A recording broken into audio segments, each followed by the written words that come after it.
You only have so much time on this earth. You need to be faithful with every second you have. There's no time to go get drunk and party on the Lord's resources.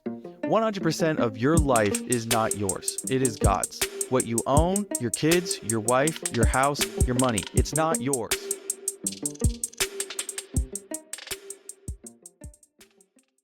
Hello and welcome into the Revived podcast today.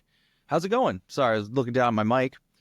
I hope you're ready for today. You better buckle up because we are diving into unpacking my book coming out, Reviving Fatherhood, Guiding Every Dad from First Steps to Lasting Legacy. What I'm going to do in this next series or series of podcast episodes is I'm going to start taking the chapters and maybe breaking down one or two key themes in each chapter of the book. And over the next 6 weeks, hopefully at least, because that is going to be our launch phase, release to you episodes that covers the topics in the book. I'm not going to always share things that are directly in the book as to encourage you to read it, but I'm either going to share outside, like, hey, I couldn't fit this into the chapter, but it's highly applicable, or some other sort of information that is directly correlated and tied into it. So like I said, in about 2 weeks here, we're getting ready to start soft launching. That is for the insiders. If you want to be an insider, go to revivebrand.com and then click on the Dad tab or the little hamburger or the 3 lines and then click on Dads. Either way, find the Dads thing. I got Dads all over the website. If you click on that, you can click the release or sign up for launch or release, sign up, whatever I call it. I changed the name like 10,000 times. Anyway, click on that button and it'll give you a form. Fill out the form and you can become an insider. There is if you want the book at a highly discounted rate 4 weeks early, it is all yours. But there is going to come out at a cost of a review and maybe sharing it on your social media.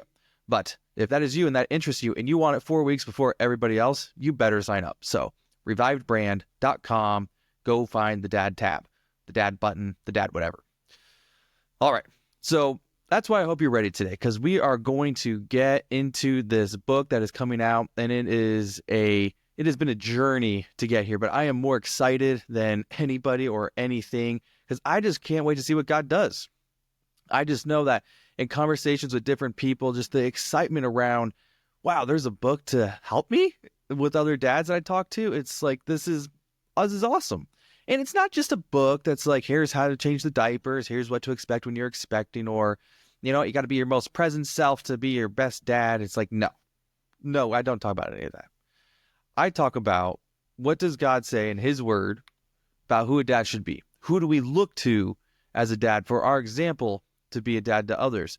What does it look like in our relationship with our wife, our kids, and how to relate to them to set them up for success? Then ultimately, it's your choice. What are you going to choose to invest your limited time here on earth doing, and how are you going to do it? So this book is based off the Bible, 100%, what God's word says about fathers. So I am just so excited for this. I realize, and you can say this is irritating, but I say the word so a lot, like so this, so that. I have a lot of information to share. So give me a break. Okay. So there again, I did it again. I'm going to try not to say so this whole episode. So whether or not you are listening while watching baseball or playing fantasy baseball, and if you're feeling a little cursed that you are losing in your fantasy baseball, that's okay. Jesus loves you, and this podcast episode is for you as well. If no one understands that reference, my first subscriber on YouTube, he understands that reference. That was for him. All right, so what do we got going on today? All right, well, the first chapter in my book is called The Greatest Father. And there is a parent overarching story that I have found. It's a parable that Jesus shares in Luke that kind of gives us a little bit more, more background information to what I actually write in the book. In the book, in the first chapter, it's called The Greatest Father because God is our ultimate template for who we are as fathers to become, who we can look to for the perfect example of what it is to be a father. After all, he created you, he created me, he created all of us. And also, too, it's whether if you're a dad watching this or not a dad, or if you're a mom, it's highly applicable to you as well. Because I write this from a Heavenly Father standpoint of the greatest father. So wherever you find yourself on the father spectrum, you're going to learn more about who God is as your father with this first chapter. So if I ever speak publicly, honestly, I will probably just share this first chapter because it is so applicable to everybody. Wives, moms, dads, kids, grandparents, you name it. Because God is out there, God relates to everybody. And God is everybody's father. Whether or not you want to acknowledge that, that's a whole nother conversation. But that's the starting point. So there's a text here in Luke 12. It's actually a parable. And if you remember anything about Luke, Luke was written by a Gentile. And I recently found out that many scholars believe that Luke also wrote the book of Acts. I never knew that. So you have like Luke Acts, but Luke was actually named after Luke. And he was a physician, so a smart guy, but he was also a Gentile. A Gentile is someone who is not Jewish or of the Jewish lineage. And so therefore, he doesn't know quite as many background Jewish things of the faith or other pieces of context like that. So I really like what Luke writes a lot. One thing I noticed, and I didn't take the time to go and compare it to all the other books of the Bible, but Luke seemed to be parable heavy. And I think that is because Jesus taught a lot in parables, because it's a very easy way for us to understand these greater concepts that God was trying to explain to us when he was here. And then Luke, he said, well, turns out Gentiles can really understand parables because everyone knows sheep. Jew or Gentile, we know sheep. So let's do a good shepherd parable. Let's do other parables. If you're new to this and you don't know what a parable is, it's basically just like a story to help relate a bigger topic to a heavenly topic, in this case with Jesus. So if Jesus gives us a parable about, I am the good shepherd and you are my sheep, then people in that time think of shepherding and sheep. Okay, that's how God is to us. Stuff like that. That's a very easy, broad example. But today, we're going to look at, it's Luke 12, verse down in 35. There's going to be two pieces in this that I want to break apart and share with you that has to do with my book. And then there's going to be the challenge at the end, because I want to get back to presenting a challenge. Like, walk out a challenge in this will be specific to fathers and your parenting and your fatherdom. I don't know what it's called. Anyway, if you're a dad, this is going to apply to you, the challenge. All right. So Luke 12:35. Let's go ahead and read it. Be dressed for service and keep your lamps burning, as though you were waiting for your master to return from the wedding feast. Then you'll be ready to open the door and let him in the moment he arrives and knocks. The servants who are ready and waiting for his return will be rewarded. I tell you the truth, he himself will seat them, put on an apron and serve them as they sit and eat. He might come in the middle of the night or just before dawn, but whenever he comes, he will reward the servants who are ready. Understand this. If a homeowner knew exactly when a burglar was coming, he would not permit his house to be broken into. You also must be ready all the time, for the Son of Man will come when it's least expected. Then Peter asked, Lord, is that illustration just for us or for everyone? And the Lord replied, a faithful, sensible servant is one to whom the master can give the responsibility of managing his other household servants and feeding them. If the master returns and finds that the servant has done a good job, there will be a reward. I tell you the truth, the master will put that servant in charge of all he owns. But what if the servant thinks, my master won't be back for a while? And he begins beating the other servants, partying and getting drunk. The master will return unannounced and unexpected, and he will cut the servant in pieces and banish him with the unfaithful. That's a little intense, but there's go research that verse specifically, and you'll find it's kind of like the master's just going to kind of do away with them. He's not going to just literally cut them into pieces. So, little side note on that. Okay, lastly, verse 47 here. And the servant who knows what the master wants but isn't prepared and doesn't carry out those instructions will be severely punished. But someone who does not know and then does something wrong will be punished only lightly. When someone has been given much, much will be required in return. And when someone has been entrusted with much, even much more will be required. I know there's a lot in there, and if you're hearing that for the first time or the 1,000th time or just this whatever, this might be hitting you like a box of rocks. It's like, wow, like, what is he talking about? Because this is right after a section he talks about money.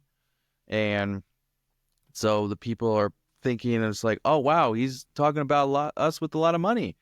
All right. So, okay. So you're just going to judge me big, huh?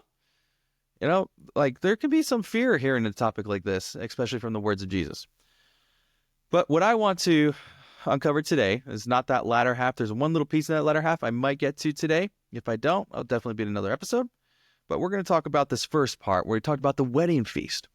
So I did some research. Culturally, wedding feasts, when someone went to a wedding feast back then, it actually went on for several days. It's not like we have today where you go for the afternoon. Excuse me, water. And you actually don't know when your master will be coming back from the party. It can come in the middle of the night, come in the middle of the day. It can come on Tuesday, Wednesday, Thursday, Friday. Actually, I don't know the Jewish days, so whatever those days are. And they can come at any time. So the servants, in order to honor and respect their master, I found out, when a master comes home, the master shouldn't be knocking on the door, shouldn't come back to an unlit house. He should be coming back to a house that is still running and being upkept. And so the servants have to always be on lookout, on guard, coming up with a plan, like always on their A game for whenever he might come. It's easy during the day because you're normally up during the day and you can keep things going. But at night, you got to light the lamps. You got to stay attentive. You got to keep a watchful eye.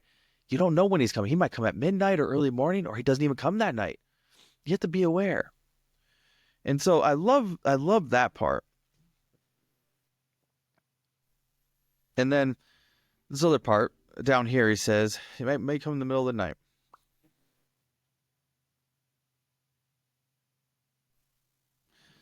Yeah, sorry. Just read the verse, figure out where I want the points here. And it really got me thinking about, there's like the concept of, there's two pieces. So the first piece is you never know when the master is coming. In this case, the master is God, Jesus. He's going to come when you least expect it. So what are you doing with your life right now? Are you, as we talked about later in there, he's just like, hey, the servant who's being faithful will be rewarded. The servant who is just getting partying, getting drunk, and not taking care of the master's things, he's going to get in big trouble when the master comes back. Think about this from like a master-servant relationship. Say you went on a trip, you took a cruise, an Alaskan cruise, a Caribbean cruise, whatever type of cruise, maybe a Viking cruise in Europe. And you're like, okay, I'm going to trust this house to my house sitters. And these house sitters, I'm going to pay them, and it's going to be multiple ones because I have a lot to do. I got dogs to walk, blah, blah, blah. All right. And so those we'll call them servants, your house sitters. So those servants are there going to take care of your house, and you're going to go away. But you don't tell them when you're coming back from your cruise. So you head off on your cruise, and you go have a great time. You're enjoying yourself, and your servants are like, okay, or your housekeepers. They're sitting on the house sitters. Okay, I don't know what term to use right now. But if you hear any of those house sitters, housekeepers, servants, go with it. So they're looking after the house. They're doing it for a few days. They're doing it for a week, 10 days. They're like, geez whiz, when's this guy ever coming back? And so one of them, he's like, okay, well, I'm going to still keep doing it. So he keeps sweeping, keeps walking the dogs, keeps the place nice, doing his job, like keeping the house in good shape. And he's like, you know what? He'll be back. He paid me to keep this place looking just as good as when he left. And that's what I get paid for. And I'll get my check when he comes back based off how good I did. And then the other housekeeper, servant person was there. And he's just like, you know what? 10 days. Is he ever coming back? And I'll check in every day here and there. I'll do this, do that. And maybe I'll sweep. I'll take out the trash. I'll walk the dog out. The poop's piling up. Who cares? You know? And imagine these guys are at two different properties because the housekeeper the vacationer wanted to leave his two properties in good shape when he left because he came back and he had plans to go to each of them. All right, so we'll say servant A, who was very attentive the whole time, is in house A, servant A, house A. And then servant B, house B, he's the guy who had problems and didn't want to be faithful all the time to everything he had. So, all right, now, guy is coming back from cruise, the cruisoneer, as I will say. He comes back and he goes to servant A's house, housekeeper A, and he goes in. The house is exactly how he left it, in the condition that he desired. And he said, thank you for keeping my house this way. And he pays him big. And he's like, hey, next time you have a job for sure. Thank you for being faithful and always attentive to when I was coming back. Because I never told you when I was coming back, but you didn't give up doing what you needed to do. You were faithful and you stayed on top of it. Then he goes over to drive to his other property and he shows up to servant B's house in the middle of a party. Imagine like drunk dudes playing ping pong out in front or bear pong, and then the music's raging, the dog poops in the back, and it's just like a mess. Like think of any Hollywood movie where the cops roll up on this house party, okay? Dude got lazy. He's like, I'll be able to clean this up in the morning, But no, the master showed up at 3 a.m., right in the middle of the party. So what then does this servant feel? He's like, this is not good. And then this master, the cruiseneer guy, looks at him and is like, what did you do? I entrusted you with all this, and you did not do anything with it. You even made it worse. You did not take care of anything I have given you. So he doesn't get paid, gets fired. I don't know, calls the cops. I don't know. You can go read Luke 12 and you'll see what Jesus says about the people who do that. But see that analogy? And so now think about this first part. Like, what are you doing with your life? Okay. Jesus is coming back any second. So for all those of us who say we follow Jesus, following what he says and putting into practice what he says is not a game. It's not a joke. The desires he puts in your heart are to follow through and to do. You only have so much time on this earth. You need to be faithful with every second you have. There's no time to go get drunk and party on the Lord's resources. 100% of your life is not yours. It is God's. What you own, your kids, your wife, your house, your money, it's not yours. It's all God's. How are you spending your money? How are you treating your wife and your kids? How are you taking care of your house? How are you interacting with everything in your scope of responsibility and care? That is what you are to steward. And this is important and really needs to be paid attention to. Because God says, I have entrusted all this to you. You don't know when I'm coming back. You must be faithful and maintain it and take care of it. This topic I do dive into more in the book in a later chapter, so we'll probably revisit this. But this is extremely important. Things placed in your responsibility of care need to be taken care of. God holds you highly responsible, as we see from this parable, to take care of steward what he gives you. It's not just money. Everything, even every breath you have, is from God. What are you doing with that? And the second piece, and this has to do more with chapter 1, is what happens when the master returns. So the master, he would be journeying back, could be a couple days, could not be long, but he's like on a camel probably, or some donkeys, and he's making his journey back to the house. And it's gonna be tired. Like, you ever travel, like if you ever took a cruise or took a plane flight, like you're tired when you get back. You just want to crack your glass of wine or twist your glass of wine, pop your beer, grab your Coke Zero, whatever your choice is, kick up your shoes, relax. Like, wow, I'm home, pooping my own toilet. This is great. And thank you, servants. Here, like, brush off my hand and get the dust off my feet. I love this. Take care of me, servants. Thank you for taking good care of the place and all this stuff. So that's what a normal master would probably do when he came back in the day. But then God flips it on his head. And this is where you can go read chapter 1 and I talk about this through the rest of the book as well. The epitome of what a father does. Listen to this. I tell you the truth. He himself, the master, he will seat them, the servants. He will put on an apron and serve them as they sit and they eat. Do you see that? So if Jesus says that he is the master, he's going to come back in the middle of the night to his servants. And guess what he's going to do? He's going to serve. Does that describe you? After a long day of work, do you feel like serving? Do you feel like serving your wife? Do you feel like serving your kids? Would service be the way that your family describes you? This, I firmly believe, you cannot be a good leader of your home if you are not serving your family. Service is at the heart of Jesus. It's everything he does. Service almost seems like it's love. Would your family describe you as a servant to your family? Dad, father, husband, are you serving your family?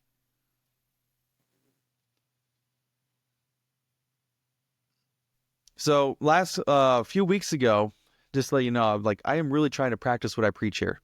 And so I'm not sharing this story to toot my own horn or anything, but just clearly just like an example of honestly, one, very doable to serve your family. And then two, I am really like, if I read something and I share it on the podcast, I am doing it myself. Trust me. I'm not doing it perfectly because there's other days where I just kick my feet up. But there's this one time I remember, and I just want to share it with you because it's really impactful, because I had no idea it meant so much to my wife. I actually found out a few days later that it really meant a lot to my wife that I did this. So one day a week in my career, I work in IT space, so I can work remotely. And so, but one day a week, I go to the office, and on those office days, I talk to everybody, I work extra hard, and it's just like, you got to commute, got to do all this stuff. And so it's like the longest day of the week for me. So I go into the office on this day, I do all the work, do all the things, talk to all the people, and then I come home, and I know on my way home, I get a text or something that my wife's having a hard day. I got 3 kids. I have a 5-year-old, 2-year-old, and a 4-month-old. And so it is crazy in our house. And so just being with the kids all day is a challenge, and it is hard. And shout out to every mom and dad that watches kids, especially if you're with like the young toddler season. Wow, it's hard. But shout out to you. So I get home, and earlier that day, I read Luke 12, heard a little sermon on Luke 12, and exactly what we read here. And all of a sudden, it just clicked in my mind when I got home. I was ready to just, okay, I'm going to sit down. I'm going to sit on my couch, pull out my phone, just chill, maybe play with the kids a little bit. And then something in the back of my head said, you know what Jesus did? When Jesus comes back, what Jesus did all throughout his ministry on earth, your Father in heaven, the greatest Father, the Father you are trying to become, he served. After a long journey home from the wedding feast, he served his servants. And I would say like the servants are like the least. I look at my family very highly. I value my wife. I value my kids way more than I would a servant. If he can go after a long journey and serve servants, how much more should I be able to serve my family even after a long, hard day? So I had these thoughts in my head, and I was like, oh gosh. But I had a choice to make. I was like, God, like, I know I'm talking to you and saying, hey, can you please help me become more like you and put into practice what I'm learning? And God's like, you have the opportunity right now to practice service. And I'm like, oh, didn't want to hear that. But I'm like, okay. So I decided I'm going to cook dinner, and I'm going to tell my wife, go upstairs, take a bath. And I just took care of the kids. I cleaned the house, scrubbed the floors, did the dishes. And I actually strapped the baby on me. I might share this video or this photo on social media. Go to Instagram. That's probably where I'll share it. And I strapped the baby to me. I was doing the dishes, and that's where my wife found me. I had a couple dishes left in the sink.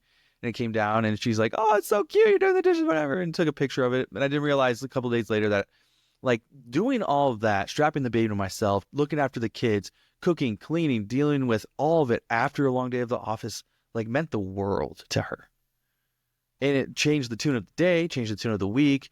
And it just really was a practical way to show my wife, I don't just love you, I love you. Because I deserve to crack my Coke Zero and chill on the couch after working hard all day. Okay? But I didn't do that. I chose service. I put in some extra time to serve my family. Because that is, God said, these are people in my life to steward and to disciple. And I am not going to choose my personal pleasures in this moment over serving them, because I learned Jesus is the ultimate servant, and he would serve them after his long journey home. And he's tired, he's sweaty, but he would put that apron on. He'll get on his feet. He'll serve and cook and treat his servants with service. And so that's what I did in that story. And like I said, it's not to say, wow, look at me, I can do this. It's like, no, look at the fact that very imperfect me, I can do this.